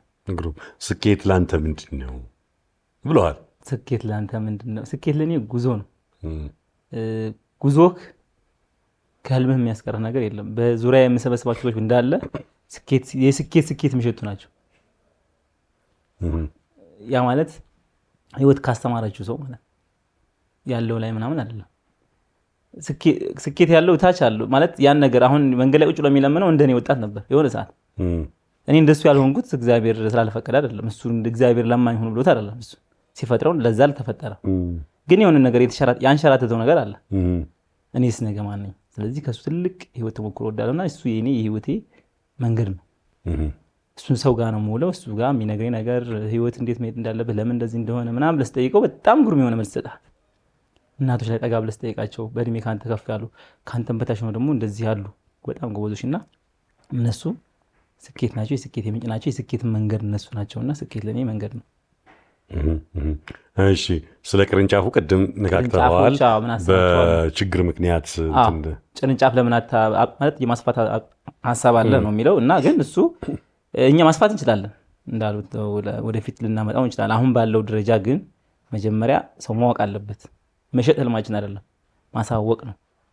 ስለማር ሰው እንዲያውቅ አያውቅም እያልኩ ሳይሆን ግን ስሙ በጣም ጠፍቷል። የማር ስም የሚገባውን ያክል አይደለም እየተገኘ ያለ። አሁን የቀረው የንዋ ስም ብቻ ነው። የማር ነጋዴ የማሩ ስም አጠቃላይ ጠፍቶ ንዋ ነች። በቃ ንዋ ፎርጅ መስራት ጀመራለች ማለት ነው የቀራቸው። ስለዚህ እሷ ጋር ሳይደርስ እኛ እዚህ ጋር ያለውን አስቀርተን ይህንን ስም ማስተካከል መጀመሪያ። አሁን ያለን ምንም ጎደለን እስካሁን እኛ እንዳልኩ እያንዳንዱ ከስተመር የኛ ደንበኛ የሆነ በዚህ ቅሬታ ያለው አይመስለኝም። የቤቱ ድረስ ስለምናደርስለት ማለት ነው። ምንም ቅሬታ ካለ ሄደን ራሳችን ይቅርታ ጠይቀን ማድረግ ያለብን ስለምናድርግ ጫካ ማርን ፈልጎ ያጣ ካለ የትም ቦታ መክፈት እንችላለን። ትክክለኛ ጫካ ማር ማለት ነው። አቅርቦት እንደ ልብ ነው። ምንም ችግር የለብንም ማለት ምርቱ ካለ የትም ቦታ ላይ ና ብትለይ በነፃ ወስደን ነው የምንሰጠው። የትም ክልል በለው ምን በለው እሱ ምንም ለኛ ስለማይከብደን፣ ግን ቅርንጫፎችን ግን ማስፋታችን አይቀርም። ወደፊት ከተስተካከለልን እንዳልኩ አምራቾችን ካበዛን ከፍታለን እንጀምራለን። እንትኑን በጠበቀ መልኩ ሰዎች ኮፒ እንዳያረጉ ጥራቱና ይሄ ነገሩ የማሸጊያው ምናምኖቹን እሱን በጠበቀ መልኩ ተዘጋጅቶ ማምጣት ይችላል። ስለ ኳሊቲው ያው ደጋግማ ወርታል። የምትጨምርለት ካለ ይጨምርለት። ምንድነው ይሄ ማራችሁ እንዲህ የሚጣፍጥበት ምክንያት? አንድ ነገር አንስቷን ደግሞ ከ11 አይነት በላይ አይነት ብሏል። አዎ ይህ ምንድነው ጫካ 11 ያሰኘው ማር በባህሪው 3 ወይ 4 ነው። በከለር ቀይ፣ ነጭ፣ ቢጫ፣ ደመቅም ፈዘዝም ሊል ይችላል። ግን እኛ 11 15 እያልን የምናወራው ምንድነው የአበባው አይነት። ለዛ አበባውን ስለምንለይ ነው። ጥቅምት ላይ የሚወጡ ዛፎች አሉ። በባህሪዋ የቡናውና የግራጓውን አንድ ላይ አታደርገው። ቡናውን ከቀሰመች መስመር ታደርግበታለህ። ይሄ የቡና ነው፣ ይሄ ግራጓ ነው ትላለች። መስመር ነው የምትሰራበት። እኛ ሰዎች እንደባልቀው አንድ ላይ ስለምንቀላቅለው የዛንም የዚህንም ስለምንቀላቅለው ማሩ ሌላ ቴስት ቀጣላ ሆኖ ይፈላል ማለት ነው። ስለዚህ ንዋ እንደዚህ ያመጣችውን እኛ 11 አይነት በላይ የምንለው አበባውን ነው። የቡናውን ለብቻ ነው የምናደርገው፣ ይቆረጣል፣ ለብቻ ይቀመጣል። የግራጓው ይቆረጣል፣ ለብቻ ይቀመጣል። ስለዚህ እነዚህ ማሮች ከ11 ወይም ከ15 አይነት በላይ ጥቅምት ላይ ከ15 አይነት በላይ ሊሆን ይችላል። እየቀነሰ አሁን ጉንበት እየቀነሰ ይመጣና ክረምት ላይ ደግሞ 4-5 ሊደርሱ ይችላሉ። ይህ ማለት የዛፉ ይሄን ግን ጥናት ታደርጋላችሁ ማለት ነው። እኛ ሁሌም ጥናታችን ከስተመራችን ነው የሚገርም አይ ነው። አሁን ለምሳሌ የቡና የግራዋ የምናምን እንደዚህ ስትል ሄዳችሁ አካባቢው ላይ ንቧ ከምን እንደምትቀስም ምናምን ከቃናው ከቴስቱ ነው ወይስ ሄዳችሁ ኢንቫይሮንመንቱ አካባቢውንም ታጠናላችሁ? ለምን ማለት እኔ አሁን ለምሳሌ ጅማ ውስጥ ምን እንዳለ እዛ ያላል አይደለኛ? እሺ ፋርም አለ አይደል? እሱ ጅማ ላይ ጥቅምት ላይ ምንድን ነው ያለው ኢንቫይሮንመንቱ? ንቧ 5 ኪሎ ሜትር ድረስ ነው የምትሄደው። እሺ ምርት ከሌለ ነው ርቃ የምትሄደው። በ5 ኪሎ ሜትር ውስጥ ምንድን ነው ያለው? ቡና ነው፣ ግራዋ ነው፣ ዋንዛ ነው። እሱ ይጠናል፣ እሱ ይሰጠናል፣ አለ ሊስት ይሰጠናል። ኦኬ ዳታው አለ። እሺ ዳታው አለ። ከዛ እሱን እኛ ከሱ ተነስተን ነው እርግጠኛ ሆነን የምናወራው ማለት ነው እንጂ እያንዳንዱ እኮ መነሻ አለው። ዝም ብሎ ስለመጣ ብቻ ባቦ ሰጠ ይገባ አይደለምና ከዚህ አንፃር ነው በደንብ እንትና የምንሰራው ማለት ነው። ጥናት ያልከው ግን ከስተመሩ ነው። በቃ ፊድባኩን ከከስተመር ጋር ከስተመር የሚፈልገውን ነው እኛ ምን ሆነው ማሩን ይሄ ማር እንደዚህ አልተመቸኝም ካለ ለምን አልተመቸውም በደንብ ይጠናል። ስለዚህ የዛ ማር አይነት በደንብ ተተንትኖ ይነገረዋል። በጣም ጥሩ። በዚህ መንገድ እንሄዳለን ማለት ነው። ስለ ድርጅቱ እንደምትለኝ ነገር ያለ ብሏል። እስካሁን ያላወራነው ነገር ካለ ስለ ጫካ ማር የምትለን ካለ የምትጨምርለት ለቢኒ። ጫካ ማር ወደፊት ምንድነው ምናምን ላይ እንጠብቅ አይነት ነገር ወደፊት ምን እቅድ አለው? አዎ ማለት ጫካ ማርን እንዳየው ማንም ሰው ያውቀዋል፣ ብዙ ሰው ተደራሽነት አለ ብዬ አስባለሁ። ግን አሁን ጫካ ማርን ብቻ ለማውጣት እንፈልገው። ጫካ ማር ብቻውን የትም አይደርስም። ሌሎቹንም እንዲፈልጋል ማለት ነው። ከሌሎች ጋር ተባብሮ መስራት አለበት። አንድ አይነ ያለው ሰው ባፋላ ጫወትም ነው ይባላል። ስለዚህ እኛ ብቻችን ብንጮህ ምንም ዋጋ የለውም። ስለማር እንደዚህ ማለት አሉ እኮ በጣም ራሳቸውን ደብቀው እንዲህ የጋን መብራት ይሆኑ አሉ። የሚገርም ሁኔታ አሰራራቸው የሚገርም ጥራታቸው የሚገርም እኔ ማውራት ስለቻልኩ አይደለም እዚህ ማውራው በቃ ድፍረት ላውጣ እንጂ ከኔ በላይ ቢናገሩ እንደማር የሚጣፍጡ ቢናገሩ የማይጠገቡ ብዙ የማር ባለሙያዎች አሉ። እኔ ቦታዬ ባይሆንም ግን ለነሱ ቢያንስ ማሳያ ቢሆን ነው። እኔ እዚህ ያለው ሰው በእኛ ልክ አይደለም ማር መገመት ያለበት። በጣም ጀግናዎች አሉ፣ እነሱ እንዲመጡ እንፈልጋለንና በጋራ ስንሰራ ስራውም የጋራ ስለሆነ በቲም የሚሰራ ስራ ነው። ንቦች አንድ መንጋ እየመራ አንድ ንግስት ነው ያለችው፣ ግን 50-60 ሺህ ነው መንጋ ያለው። አየህ ስራውን የሚሰሩት በጋራ ነው። ይህም ደግሞ ስራ የሚሰራው በጋራ ነው። እኛ ብቻችን ብንሮጥ የትም አንደርስምና ስለዚህ ጫካ ማር ወደፊት ደግሞ እንዳልኩ አምራቾችን ፈጥሮ ይሄ ያለውን ኮምፒቲሽን ማርን ዋጋ ማስተካከል አለበት ሀገር ውስጥ ያለውን። ከዛ በኤክስፖርቱ በደንብ በአፍሪካ ጋፋውና ትልቁ መሆን አለበት። በትንሹ ነው ግን ወደፊት እግዚአብሔር ከፈቀደ እንግዲህ ያን እንቀጥላለን። ስለ ንብ አሁን ትንሽ ነካ አድርገህ አንዲት ንግስት በ60 ሺህ ወይ በ50 ሺህ መንጋ እየተመራች ስራቸውን ይሰራሉ አልክ። ራሱ ንብ ምን አይነት ፍጥረት ነው? አንደኛ። ሁለተኛ ደግሞ ይሄ ንብ ማነብ በማን ነው የሚሰራው? ምን አይነት ዝግጅት ነው የሚፈልገው? እየነካካው ነበር ግን በደንብ እንደው ዘርዘር አድርገህ። ትክክል። ንቦች የሚገርም ፍጥረት ናቸው። የሚገርም ከህጋቸው ሁሉም እግዚአብሔር ሲፈጥር ሁሉም ህግ አለው ያስቀመጠው። ሌሊት አራዊትን በሌሊት ሰውን በቀን ሲያደርግ ንቦችን ደግሞ ማለት በእነሱ ውስጥ ህግ አለ የተቀመጣል። ያለ ስራ ማንም መቀመጥ አይችልም። የንብ እድሜዋ 42 ቀን ነው አለ። የአንድ ንብ እድሜ 42 ነው። እሺ 42 ቀን ለመኖር ግን የምታደርገው ፍትጊያ 15 ቀን ድረስ ፊልድ ሄዳ በአካባቢው ከለለቀሳ። እሺ እዚህ ጋር ደግሞ መታ ያለውን ነገር ደግሞ ስታስረዳ ደግሞ የሚግባቡት ቋንቋ ይገርማል። በዳንስ ይግባባሉ። ወደ ኋላ ወደፊት እውነትህን ነው። ሩቅ ከሆነ እንደዚህ ዞራለች። እሺ ያ ቀሰም ያለው ቅርብ ከሆነ ወደፊት ወደ ኋላ ትንሳለች። ውስጥ ላይ ገብታ መረጃ እየሰጠቻቸው መረጃ እንደ በጣም የሚሰጣጡት። እሺ እዛ ውስጥ ላይ እያንዳንዱ ሰው ስራ አለ። ውስጥ የሚያጸዳለ፣ ውሃ የሚቀዳለ፣ ንግስቷን የሚቀልባለ፣ እጩን የሚቀልባለ። ይህ ሁሉ በጋራ ነው። ቢያንስ አንድ ማንኪያ ንብ ለመስራት 12 አንድ ማንኪያ ማር ለመስራት 12 ንቦች ያስፈልጉታል። 12 ንቦች በጋራ የሰሩት ማር አንድ ማንኪያ ይሆናል። ኦኬ። ስለዚህ እነሱ በጋራ የሚሰሩት ቅንጅታቸው ተአምር ነው የሚሆንበት። ከእነሱ ጋር ከዋልክ አንተ የማትበረታበት ምክንያት አይኖርም። እነሱ እኮ እንደዚህ የሚኖሩት ክረምት ላይ ብዙ ስለማይንቀሳቀሱ፣ በነገራችን ላይ ለራሳችን ነው ታውቃለህ አይደል? ክረምት ንቦች ብዙ ዝናብ ስለሚሆን አይንቀሳቀሱም። ስለዚህ ክረምት ለመብላት ነው በጋውን የሚሰሩት። እኛ ነን እንግዲህ ስርቆትን በለው በአንድም በሌላ መንገድ እናመጣለን። አሁን ክረምት ላይ የተወለደች ንብ ሰኔ ላይ ወይ ምናምን የተወለደች ንብ አየሩን ሳታይ ነው የምትሞተው። 42 ቀን ከሆነ ክረምት እንኳን 2 ወር ነው ካልን በቃ አለሟን ሳት አለሟን ማን ያወሰድን? ለሰው ልጅ ነው የሚሆነውና እዛ ውስጥ ነው አለሟን የምታየው ቤት ውስጥ ሰው ለሰው አይ እነሱ የሚኖሩት እንኳን እኛም ደግሞ የምንኖርበት ዓላማ ይኖር ይገባልና የሚገርም ፍጥረቶች ናቸውና እኛ ንቦች እንዲያውም የንቦች ቀን ግንቦት 12 አክብረናል። ታውቃለህ? አላውቅም። እንዴት አታውቅም? ይሄንንም አላውቅም። ይቅር በለኝ። ይቅር በለኝ። እሺ። አው ግንቦት 12 ዓለም አቀፍ ነው ሀገር አቀፍ ነው? ግንቦት 12 የንቦች ቀን ነው። አይገባቸዋል። እንዲያውም ካላንደር ያላዘጉትም እነሱ በጣም ታታሪ ስለሆኑ ነው። ካላንደር ይገባቸው ነበራል። እኛ ግን በደም ልገሳ የጫካ ማር ከሰራተኞቹና እንዲሁም አንዳንድ ደንበኞቹ የደም ባንክን በመጥራት ጫካ ማር መተው በደም ልገሳን ያሳለፍ ነው። ያን ቀን እኛ ማር አንቆርጥም፣ ንቦቹ ላይ በተቻለ መጠን ያደረግነው ማለት ነው። ምንም እንትን ቢሆን ለነሱ እንትን ባይሆንም ግን እኛ እነሱን ያለ ሰላማቸውን ባለመንሳት ስለ ንቦች ይዛን ቀን የሚደረገው ንቦች ለሰው ልጅ ያላቸው ጥቅም የሰው ልጅ ንቦች ከሌለ 4 ዓመት ነው ጥናቱን ማየት ይችላልና ከ4 ዓመት በላይ መኖር አይችልም። ንቦች ማር መስጠት ብቻ አይደለም እጽዋትንም ያዳቅላሉ። ታውቃለህ? ከዚህ አበባ ቀስመው እዛ ሲሄዱ ያኛውን እጽዋት የማዳቀል እንትን አላቸውና ኤንቫይሮንመንት ላይ ቀላል የሚባል አስተዋጽኦ ነው ያላቸውና ያኔ ቀናቸው የሚዘከሩበት ለሰው ልጅ ያላቸው ጥቅም ይሄ በሙሉ እየተዘከረ እየተወሳ ስለ ንቦች አያያዝ፣ ስለ ንቦች ጥቅም፣ ሰዎች ንቦች እንዴት ማየት እንዳለባቸው ይህንን እየተናገረ የምንውልበት ቀን ነው። በኢትዮጵያ ለሁለተኛ ጊዜ ነው በዓለም አቀፍ ደረጃ የተከበረው። በሀገር አቀፍ ደረጃ ለ5ኛ ጊዜ እንደማለት ነው እንደዛ ተከበረውና ቀጣይ እንግዲህ እንጠራለን። እንመጣለን። በታታሪነት አሁን ሰው እንደ ንብ ታታሪ ምናምን ተብሎ ይገለጻል። ታታሪነታቸው አሁን ያልከው የስራ ባህሪያቸው ራሱ እንኳን ለራሳቸው ለሰዎችም ጭምር ምሳሌ የሚሆን ነው። በጣም ይገርማል። ትልቅ ነገር ነው። ስለ ንብ ጥናት አድርገሃል ማለት ነው? ግዴታ እንዲህ ስራው ላይ ስትሆን በጣም ብዙ ነገሮች ማሩ እንዴት ይሸጠዋል ጥናት ሳላደርግ መሸጥ ብቻ አይደለም ዓላማችን። እኛ ሰው እንዲያውቅ እንፈልጋለን። እኔ አይደለሁም አሁን እኔ እንዳልኩ ፕሮዳክሽን እና ማርኬቲንግ ነኝ።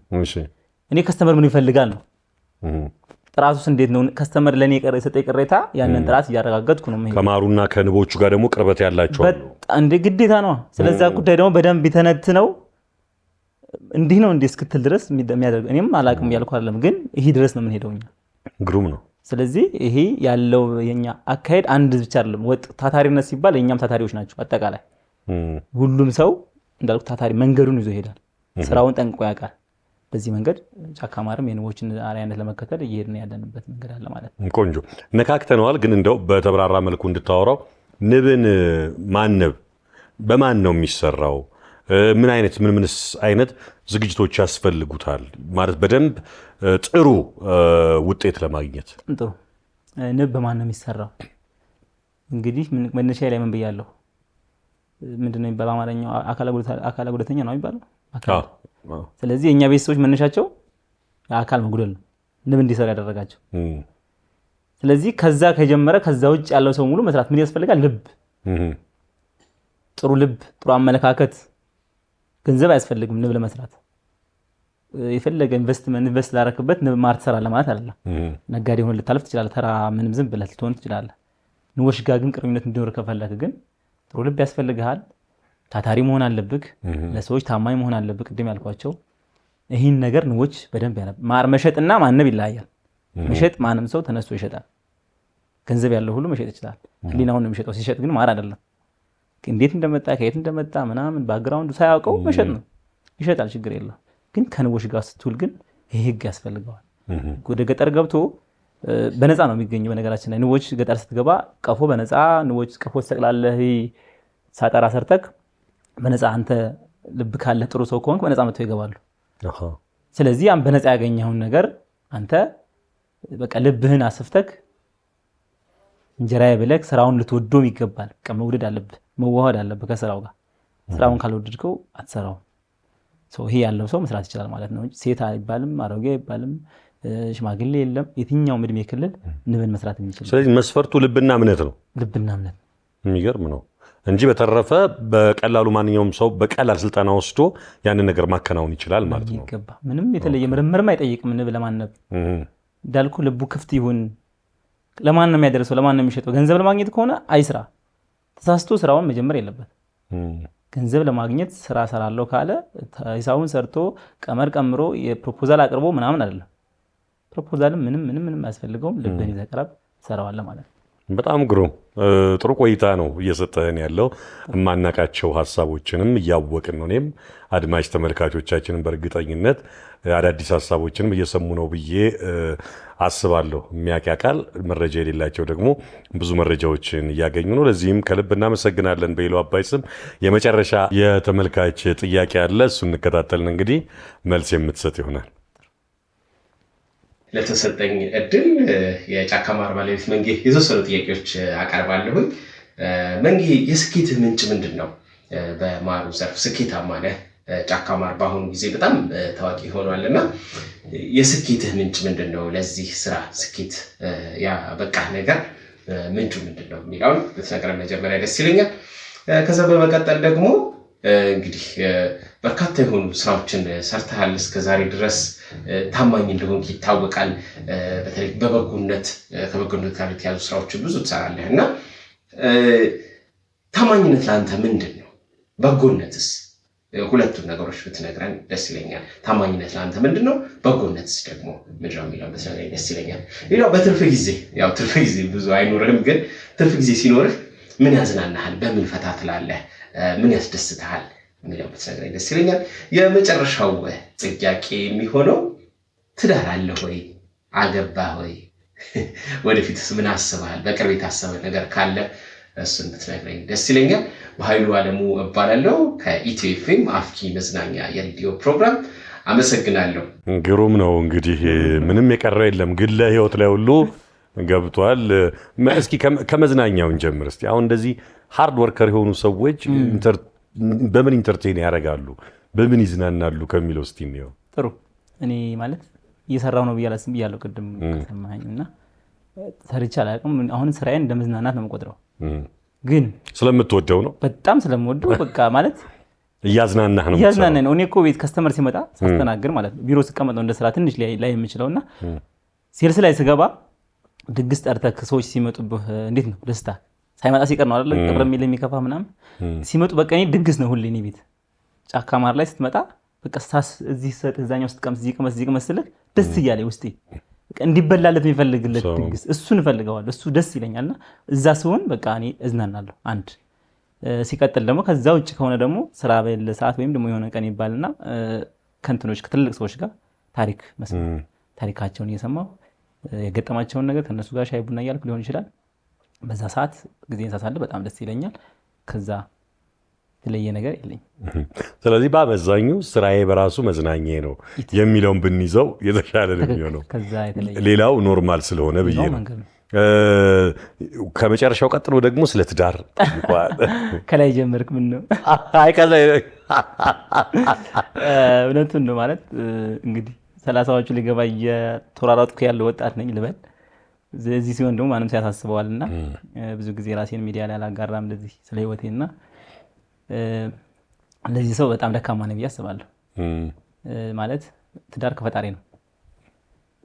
ትዳር ቀላል እንደ ቢዝነስ ዛሬ ጀምሬ ነገር ልተው የምትለው አይደለም።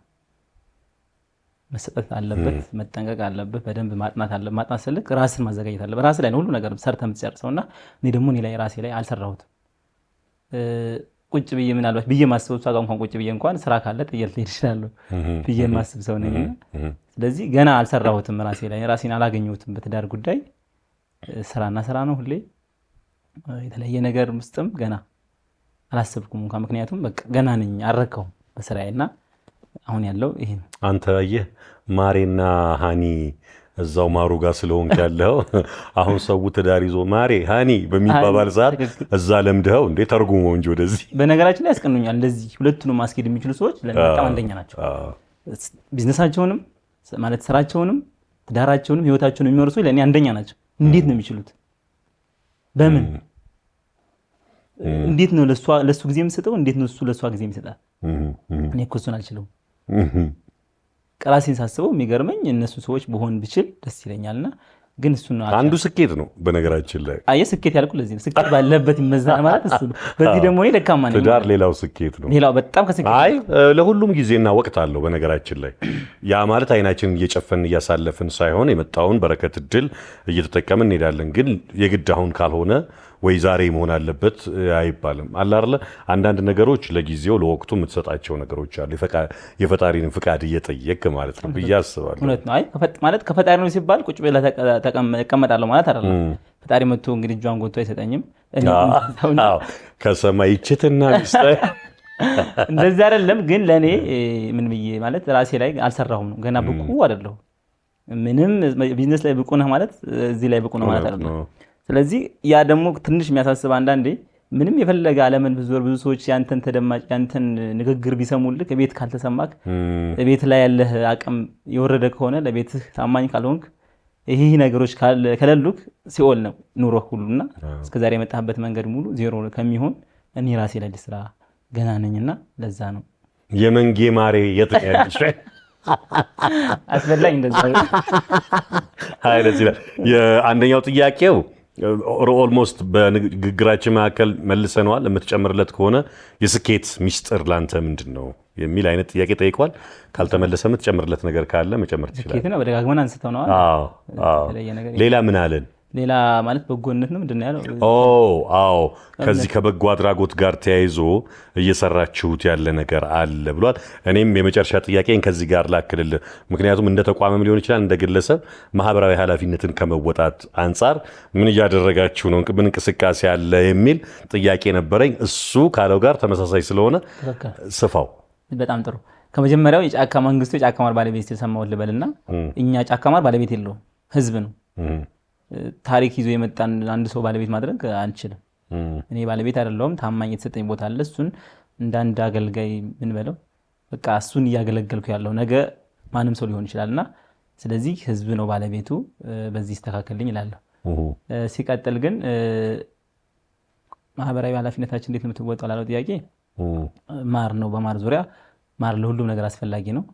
በተለይ ደግሞ ለታመሙ ቁስል ላይ ለወለዱ ለእናቶች እና ይህንን ቲም አለ ራሱን ችሎ በየሳምንቱ በየትልልቅ ሆስፒታሎች እየዞሩ ለእንደዚህ ይሰጣል። ከትልልቅ ተቋሞች ላይ እየተነጋገረ ቁስል ለቁስለኞች ለቁስል ማድረቂያ እንዳልኩ ከዛ ውጭ ደግሞ እንዲህ ብርዝ አድርገው እናቶች ማለት ጠያቂ ላይኖራቸው ይችላል አንዳንድ ነገሮች እና ይህንን ብርዝ አድርገው እንዲጠቀሙ እንሰጣለን። እነዚህን ስራዎች ነው እየሰራን ያለነው አሁን ባለን ደረጃ። ግን ከፍ ስንል ግን ከዚህም አልፈን በደንብ በጣም ብዙ ስራ ይቀረናል። ግን አሁን ባለችው ትንሿ ነገር ግን መንገዷ እቺን ትመስላለች። በጣም ግሩም። እስኪ ወደ ቤተሰብ ልመልስ። ጨርሼ ነበረ ግን ከቤተሰብ ነው የወረሳችሁት ይህንን ነገር። ዛሬ ላይ በእንዲህ አይነት መልኩ ጫካ ማር ተብሎ እንደዚህ ስም ኖሮት ከተማው ላይ እንቅስቃሴው እናንተ ሁሉ ማኔጅ የምታደርጉት የምትተዳደሩበት ሆኖ ሲያዩ ቤተሰብ ምን ተሰማው? አሁን ላይ ቤተሰብ ማለት እኔ መጀመሪያ አጥፍቼ ነበር እንጂ እነሱ ልክ ነበሩ። ቤተሰብ አሁን በጣም ደስተኛ ናቸው በዚህ ስራ ማለት ፍሬያቸውን ነው እየበሉ ያሉት። እንዳልኩ ያኔ 100 ኪሎ ሜትር በእግሩ ሄዶ በአንድ እጁ ተሸክሞ አድርሶ 25 ሳንቲም ሽጦ ገባ። ከዛ ሁሉ ነገር ወጥቶ ዛሬ አባታችን 70 ዓመታቸው ነው ውስጥ አሉ በህይወት ስራው ላይ ነው ያሉት ፋርም ላይ እግዚአብሔር ይመስገን። እናታችንም እንደዛው 60 ምናምን ዓመታቸው ነው አሉ። ከተጋቡ 40 ዓመታቸው ነው። በጣም ደስተኛ ናቸው። ለነሱ ስኬት ከዚህ በላይ የለው። ያኔ የተነበረው ትግል የነበረው ፍትጊያ ቀላል ይኮራሉ ዛሬ ላይ በጣም ነው የሚኮሩትና ይሄ በመሆኑ እነሱም ኮርተዋል። እኛም ደግሞ ነገ ስናስረክብ ነው። እኛ አሁን መኩራት አንችልም፣ ገና ብዙ መንገድ ስለሚጠበቅብን ብዙ አይነት ቻሌንጆች ስላሉን እኛ አሁን እየኮራን አይደለም፣ ግን ቤተሰብ ግን በእኛ ኮርተዋል ብዬ አስባለሁ። እና ግን ይህ ሁሉ ውጤት የህዝብ ነው። ጫካ ማር እንደ ጫካ ማር ምንም የተለየ የራሱ ሀሳብ የለውም ማለት ይችላል። ህዝብ ነው። ህዝብ ስልክ በቃ አንተ ከኔ ከስተመር ስትሆን አንተ ጋር የምወስደው ነገር ቀላል ነገር አይደለም። ስለዛች ማር የተሰማህን ስሜት ጥንቅቅ አድርገህ ስትነግረኝ እሷ ላይ እኛ እንመራመርባታለን። ከአንተ ነው እንጂ የመጣው ሀሳቡ ከኔ አይደለም። እኛ መጨረሻው ላይ ነው በቃ የትኛው ላይ እንወስን የሚለው ነው እሱ ላይ ስለሆነ ህዝብም እዚህ ላይ ሊመሰገን ይገባል። በጣም በጣም ደስተኛ ስሙ ስያሜው ግን የጫካ ማር የሚባል አለ። በተፈጥሮ ማንም ቀፎ ያላስቀመጠው ከምንም ከዛፍ ላይ የሚሆን ከምናምን የሚገኝ የጫካ ማር አለ። እሱ የዚህ አካል ይሁን አላውቅም፣ ግን እናንተ የቤት ማር በቅጡ የተመረተ ወይ ደግሞ የተዘጋጀ የታነበ ማር ነው የምትጠቀሙትና ጫካ ማር ለምን ተባለ? በጣም ጥሩ። ጫካ ማለት ማይበገር ነው አይደል?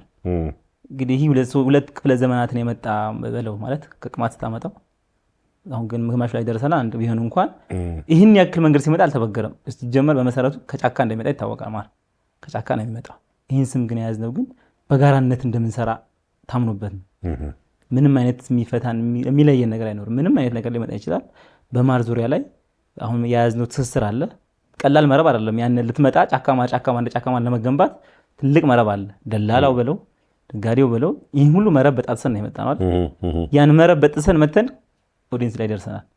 እዚህ ካለን ደግሞ ይህንን ስም ጫካ ብለነዋል ማለት ነው። የማይበገር ማለት ነው። በዚህ መንገድ ነው። በመጨረሻ ቀረ የምትለው ካለና እንደ ጫካ ማር ምን እቅድ አለ? የተለየ ወደፊት ምን እቅድ አለ የሚለውን እኔና እንጨርሳለን። ጥሩ። የቢኒ ጥያቄ አልመለስን መሰለኛል። ወዲ ገጠመኙ አዎ ገጠመኝ እዚህ እንትን ካልኩ በኋላ እኔ ብዙ ጊዜ ጉዳይ ሞተር ነበርኩ አይደለ? ከዛ ወደዚህም ከመጣ በኋላ ቅሬታ ስቀበል በሞተር ነው የምንቀሳቀሰው መንገድ ስለሚዘጋጋ መኪና እና እንደ ገጠመኝ ማረሳው ቅሬታ ተቀበለን ቅሬታ አይደለም ማለት ቀድሞ ነው እንጂ ደውላ የብርዝ ማር ወስዳ ነውና በጣም ብርር ብላ ታወራለችና ማሪ እንዴት ተበላሸብኝ እንደዚህ ሆነብኝ እንደዚህ ሆነብኝ ትላለችና በቃ አዳመጥኳት። እኛ ላይ እዛ እንትን ላይ ካሜራዎች አሉ። ሲቀዳ ካሜራ ይታያል። ሞተረኛው ሲሄድ ሞተሮች ጂፒኤስ አለው። የት እንደሚያደርስ ይታወቃል። ስለዚህ ከኛም የተሰወረ ነገር የለም። ለዛ ነው ሁሉም ከቀፎ ጀምረስ ከዛ ድረስ መድረሱን ማወቅ አለበት። ፕሮሰሱ ይታወቃል፣ ግዴታ ነው። እሱን እንደምናደርግ 100% እርግጠኛ ነን። ያው አንዳንዴ ምልህ መረረኝ ምናምን ይሄ የተጠበቀ አስተያየት ነው። ግን ማሩ ግን ሙሉ ለሙሉ ግን አይደለም ማለት ግን ከባድ ጥያቄ ነው። በጣም ሊያስደነግጥ የሚችል ነገር ነው። ስለዚህ ፎቶ ላኪልኝ አልኩ። ስትልከው እውነትም የጠጅ አምቡላ አለ አይደል? አምቡላ ነው የሚታየን። አምቡላ ጠጅ ላይ ተጠምቆ የወጣ ገፈት ማለት ነው። እሺ። እና ደነገጥኩኝ። ወዲያው አስነስቼ እንትን ነበረባት ፕሮግራም ነበረባት እዛው ብርዝ ልታረግ ነው። እና ብርዝ ወረዴ እንዴት ይሁን ያሲበተበት ባዶ ነው። በቃ እኔ ምንም አላልኩም። አስነስቼ ሞተሬን ያሰበችው ያ ኪሎ ነበር። እሱን እየሄድኩና ፕሮግራሙን አስኬድ ነው ጠምቄ ሁሉ ነገር ጨርሼላት ማለት ነው። እሱን ጨርሼ ወዴት ሄድኩኝ? እዛው አካባቢ ጠጅ ቤት ፈለግኩ። ይህ ስራ እንዴት ሊሰራ ይችላል? ልክ ነች እሷ ያለችው ሀሳቧ ልክ ነች። የኛ ማር እንዳልሆነ አረጋግጣለች። ማርም አትለውም ከማር ውጭ ነው ደግሞ ይሄ። እሺ እንዴት ተፈጠረ ነው መልሱ። እሺ ስለዚህ እኔ ጠጅ ቤት እንግዲህ እኔ ምንም አይነት መጠጥ አልጠጣም፣ ግን በቃ ጠጅ ፈለጋ ገባሁ። ስለላ ጀመር። ምክንያቱም እንትን ፕሮዳክሽን ስትሆን ምላስ ማር ከማር ውጭ ያ ነገር ለኔ አይፈቀድልኝም።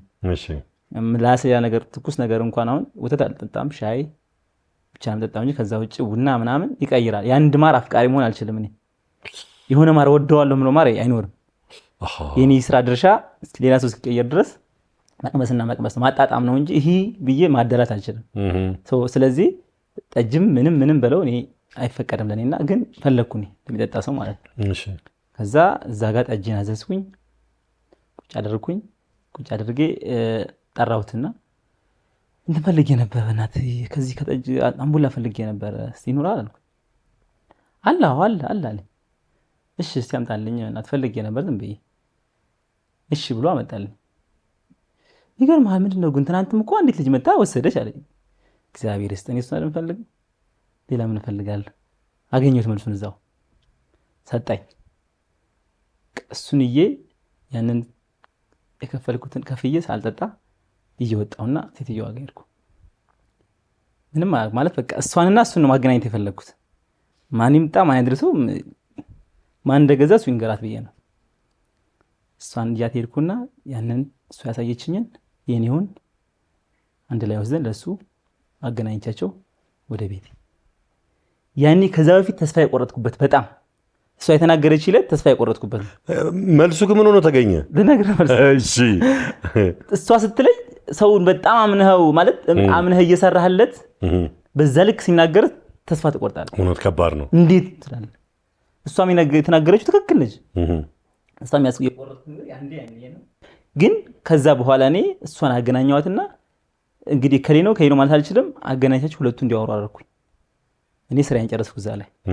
እሷ ጣርታት ንገረኝ። ከዛ ውጭ ከነሱ ቤት ውስጥ አንድ ሰው ተገኘ። ምን ይሁን ምን እና እዛ ቤት ተገኘ። እሷ ችግሩን ፈልጋ አገኘችው። ምንድነው የሆነው? ይሁን የኛን ብርዝማር ለሌላ ተጠቅመውት ሲያንሳቸው ከዛ መተው ከዛ ከኛ ጋር አንድ ላይ ቀላቀሉት ማለት ነው። ኦኬ እንግዲህ እዛ ግርግር በዓል እንትን ሲሆን እንግዲህ ግርግር ድምጥማጡን አጠፉት። በቃ ደግሞ የጥቅምት ነው የብርዝማር በጣም ተፈላጊ ነው። ጥቅምት አካባቢ ህዳር ላይ ሲሆን ጥቅምት ሲሆንና በጣም ጣፋጭ ነው። በጣም ነው የሚወደደው አልኩ። አበባው ይለያል። ሁሉ ማሮች ሁሉ ላይ ያለ የብርዝማር አይደለም አለ አንዳንድ ወቅት እሱ በጣም ተፈላጊ ነውና በቃ እሷ መታ ይቅርታ ጠይቃ እኔም ከዛ በኋላ ስራዬን የወደድኩበት ቅሬታም ቢሆን ማልንቅበት እኔ ትክክል ነኝ አይባልም። የሄድክበት ርቀት በጣም ይደንቃል። ከስተመር ነው ትክክል፣ እኔ ደንበኛ ነው ትክክል። እኔ ትክክል አይደለም፣ ሁሌም አጠፋለሁ፣ ትክክል አይደለም። ግን ደንበኛ የሚሰጥ መልስ ግን ያለ አንዳች ነገር ምንም ነገር ላይ ይችላል። እኛ በየ15 ቀኑ ማር መልሳለን። ያልተመቹ ደንበኛ ካለ ወስዶ እኛ ነው የምንከስረው። ያ ኪሳራ ማንም የሆነ ሰው ላይ ያርፋል። ወይ ችግሩ ፕሮዳክሽን ላይ ነው ወይ ሴልስ ላይ ነው። ሴልሱ ማስረዳት አለበት። ወይ አይቲ ባለሙያው ቴክስቱ ሲልክ በደንብ ስለዛ ማር አልጻፈም ማለት ነው። የሆነ ሰው ላይ ችግሩ መገኘት አለበት። እሱ ሰው ይቀጣል እንጂ ደንበኛችን ምንም አይነት በየ15 ቀኑ ቅሬታ ስንቀበል ይሄ ማር እንደዚህ አሁንም ይቀየራል አለበዛ ሙሉ ለሙሉ ዳይሜጅ ነው እኛ እንከስራለን ኃላፊነቱ። ለዚህ ነው አየህ በዚህ መንገድ አድርገን ሂሳቡን እያወረድን ነው እንገኛለን እኛ ጫካ ማሮች ማለት ነው። ጥሩ ነው በጣም ቅምሻ የፈለገውን ማር ቀምሶ ነው የሚገዛው። ካልቀመስ አትገዛም፣ ካልቀመስክ አትገዛም። እኛ ቤት መጥተህ ቀምሰህ ስለዚህ በቅምሻ ተገብ ይሄዳል ግዴታ። በቃ ዛሬ ተቀምሳለህ ነገ ሲያስፈልግ ትመጣለህ። ሰው እኛ ጋር እንዲገዛ ነው የምንፈልገው። በነገራችን ላይ እኛ ሰው እንዲያውቅ ነው። ሁሉም ሰው እኛ ጋር ቢመጣ ቢገዛ በደንብ ግንዛቤ እንዲኖረው ምንም ከገበያ ውጭ እኮ ነው የምትሆነው። በአንድ አሁን ኢትዮጵያ ህዝብ ቢመጣ ምን ትሰራለህ? አዎ የቱን ከየቱ ያዳርሳል። ስለዚህ ሰው ግን ማር እንዲያውቅ እንፈልጋለን። ግሩም ነው። ማር እንዲያውቅ እንፈልጋለንና በዚህ መንገድ ነው እየሄድን ነው። እንደው በመጨረሻ እንደው ምን እንጠብቅ ከጫካ ማር እና ቀረ የምትለው አንተ ሐሳብ ካለ እሱን ሐሳብ ስጠና እንዝጋ። በጣም ጥሩ። ምን እንጠብቅ እንዳልኩ ቅድም ተናግሬያለሁ። ጫካ ማር ላይ ብቻውን አይሰራም። ብቻውን የሚሰራ ስራ አይደለም በባህሪው ሰዎችን ይፈልጋል። ከሰዎች ጋር ሆኖ ግን ኢትዮጵያን በአፍሪካ አንደኛ እንደሆነች ሁሉ